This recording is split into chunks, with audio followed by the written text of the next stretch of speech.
మీ business ఏదైనా మీ ఊర్లో promotion చేయాలంటే అది సుమన్ టీవీతోనే సాధ్యం. ఇప్పుడే సంప్రదించండి. శ్రీరామనవమి సందర్భంగా గత 27 సంవత్సరాల నుంచి కూడా ఇక్కడ కార్యక్రమాలు జరుగుతున్నాయి. రాజులపేటలో రామాలయం దగ్గర మరి ఈరోజు అన్నదానాన్ని సుమారు 3000 మందికి కమిటీ వారి ఆధ్వర్యంలో, అదేవిధంగా కుక్కళ్ళ కృష్ణరాజు గారు పూనాకృష్ణ అంటారు, వారు పూర్వం కూడా ఈ శివరావుపేట వాస్తవ్యుడే.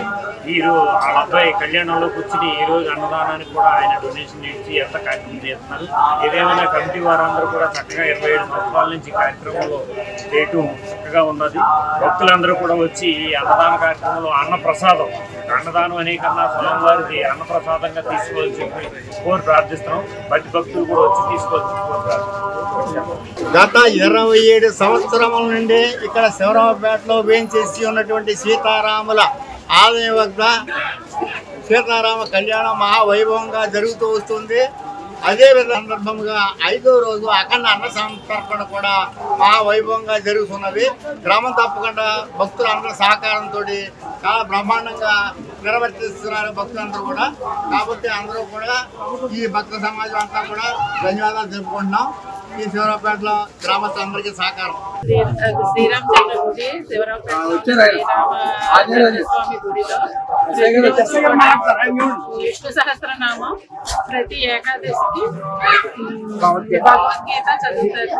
ప్రతి పండగలకి ప్రతి కూడా శాస్త్రోక్తంగా చేస్తారు. సుందరకాండ పారాయణ, విష్ణు సహస్రనామ పారాయణ, లలిత సహస్ర పారాయణ, మంగళవారం శుక్రవారం లలిత సహస్ర పారాయణ ప్రతిదీ కూడా క్రమం తప్పకుండా జరుగుతూ ఉంటుంది. ఇంత వైభవంగా ప్రజలందరి సహకారంతో అన్న సమారాధన కూడా జరుగుతుంది. దీనికి మా కృతజ్ఞతలు వచ్చిన వాళ్ళందరూ. జై శ్రీరామ్, జై జై శ్రీరామ్. ఇక్కడ మన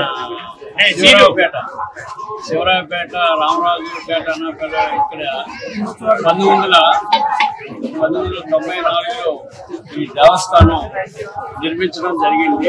ఈ దేవస్థానం నిర్మించినప్పుడు విగ్రహ ప్రతిష్ఠకి ప్రముఖులైనటువంటి శ్రీ చిన్నజీఆర్ స్వామి గారు వచ్చి ఇక్కడ విగ్రహం ఎంతో అంగరంగ వైభవంగా ప్రతిష్ఠించారు. ఆ యొక్క ప్రతిష్ట కానీ ఇది కానీ చాలా ముక్తిదాయకం, చాలా ఇన్స్పిరేషన్, బాగా అందరికీ కూడా ఆకట్టుకున్నటువంటి ఫంక్షన్ జరిగింది. అటువంటి దేవాలయంలో నిత్యం ధూపదీప నైవేద్యం రోజు ప్రతి దినదినం ప్రవృత్తి చెందుతూ ఈ రాములు వారు భక్తుల్ని ఆకర్షించి కోరిన వారికి కొంగు బంగారమై కోదండరాముడిగా శ్రీరామచంద్రునికి వెలిసి ఉన్నాడు. ఇక్కడ ఈ విశేషం ఏంటంటే ప్రతి నిత్యం కూడా ఇక్కడ మహిళామణులు భక్తులు ఈ శ్రీరాముడికి అంకిత భక్తులతో విష్ణు సహస్రనామం చదవటం, ప్రతి ఏకాదశికి భగవద్గీత పారాయణ చేయటం, నిత్యం కూడా సహస్రనామం, లలిత సహస్రనామం, విష్ణు సహస్రనామం, భగవద్గీత, తర్వాత హనుమాన్ చాలీసా అలాంటి చదవటం అన్ని చేస్తారు. ముఖ్యంగా ఈ దేవాలయాన్ని ఎంతో అభివృద్ధి పరుస్తూ ఇక్కడ మొత్తం క్షత్రియులు అంతా కూడా ఈ దేవస్థానాన్ని మంచి కలిసి చూసుకుని వీరు ఈ దేవస్థానాన్ని నడుపుతుంటే కాకుండా ఇక్కడ ఉన్నటువంటి కొంతమంది పేదలకి ప్రతి నెల కూడా కొంత డబ్బుని వాళ్ళకి సహాయం చేస్తూ ఈ కమిటీ వారంతా కూడా చాలా ఉత్సాహంగా చేస్తారు.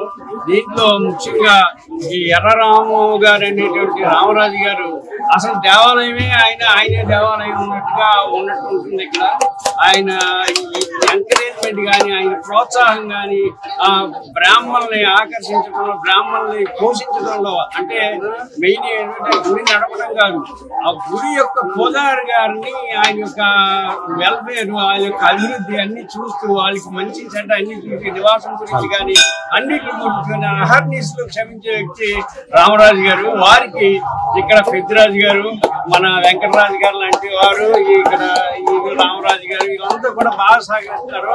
అందులో ఏమిటో రాముడు ఏ ఫంక్షన్ చేసినా ఇక్కడ చాలా అంగరంగ వైఖరి పూర్ణరాజు గారు వచ్చారు. వారు చాలా దేవరం ఈ చుట్టుపక్కల మొత్తం మీద ఇక్కడ జరిగినట్టుగా కళ్యాణం ఎక్కడ జరగలేదు.